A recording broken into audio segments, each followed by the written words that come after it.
Assalamualaikum warahmatullahi wabarakatuh. Kami dari kelompok 6 Manajemen Strategi kelas 6B3 akan mempresentasikan materi tentang rumusan strategi tujuan jangka panjang.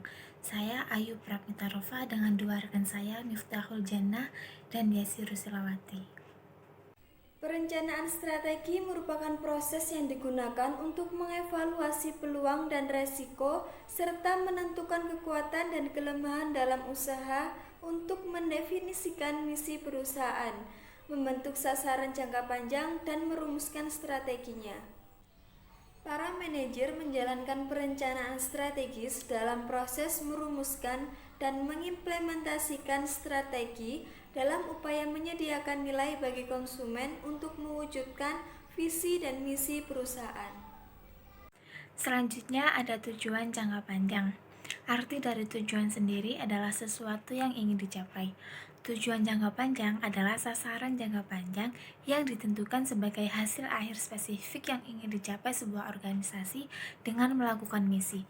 Jangka panjang berarti lebih dari 1 tahun, biasanya berkisar antara 2-10 tahun. Tujuan jangka panjang juga merupakan hasil yang diharapkan dari pelaksanaan strategi tertentu. Sifat tujuan jangka panjang. Sifat tujuan jangka panjang sebaiknya kuantitatif, dapat diukur, realistis, dapat dimengerti, menantang, hierarki, dapat diraih, dan selaras antar unit organisasi. Setiap tujuan harus dikaitkan dengan kerangka waktu. Tujuan secara umum dinyatakan dalam istilah seperti pertumbuhan aset, pertumbuhan penjualan, profitabilitas, pangsa pasar, derajat dan sifat diversifikasi, derajat dan sifat integrasi vertikal, laba per lembar saham, dan pertanggungjawaban sosial. Tujuan yang ditetapkan secara jelas menawarkan banyak keuntungan. Tujuan tersebut memberikan arah dengan mengungkapkan harapan, memungkinkan sinergi, membantu dalam evaluasi dengan menyajikan standar, menentukan atau menetapkan prioritas, mengurangi ketidakpastian, meminimalkan konflik, menstimulasi usaha, membantu dalam alokasi sumber daya, membantu dalam mendesain pekerjaan, dan memberikan dasar untuk membuat keputusan yang konsisten. Tujuan memberikan standar untuk mengevaluasi individu, kelompok, departemen, divisi, dan keseluruhan organisasi. Ada beberapa alasan utama pentingnya peran strategis manajemen bagi perusahaan. Yang pertama, memberikan arah jangka panjang. Yang kedua, mampu beradaptasi pada perubahan yang terjadi. Yang ketiga, membuat perusahaan lebih aktif. Yang keempat, aktivitas yang tumpang tindih akan dikurangi. Yang kelima, membuat karyawan lebih termotivasi dalam tahapan pelaksanaannya. Yang keenam, kemampuan perusahaan untuk mencegah munculnya masalah di masa mendatang.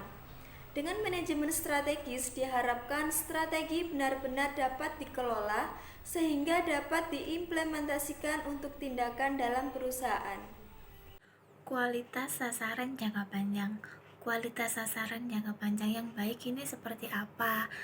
Di sini ada 7 poin. Yang pertama, dapat diterima oleh semua anggota dari keseluruhan anggota, termasuk oleh pimpinan organisasi atau perusahaan. Yang kedua, fleksibel. Yang ketiga, dapat diukur. Yang keempat, dapat memotivasi sehingga dalam perjalanannya semua orang dapat termotivasi untuk mewujudkan tujuan jangka panjang ini seperti apa. Yang kelima, cocok. Yang keenam, dapat dipahami oleh semua kalangan. Yang ketujuh, dapat dicapai. Jadi kualitas sasaran jangka panjang ini dapat dinilai dengan baik ketika semua tujuannya dapat dicapai dengan baik sesuai dengan apa yang diinginkan sebelumnya. Jenis-jenis strategi. Yang pertama ada strategi integrasi ke depan, yang kedua ada strategi integrasi ke belakang, yang ketiga ada strategi integrasi horizontal, yang keempat ada strategi penetrasi pasar, yang kelima ada strategi pengembangan pasar, yang keenam ada strategi pengembangan produk, yang ketujuh ada strategi diversifikasi terkait, yang kedelapan ada strategi diversifikasi tidak terkait, yang kesembilan ada strategi pengurangan, yang ke-10 ada strategi pelepasan, dan yang terakhir ada strategi likuidasi. Sekian materi yang dapat kami sampaikan, kurang lebihnya mohon dimaafkan. Terima kasih atas waktunya. Wassalamualaikum warahmatullahi wabarakatuh.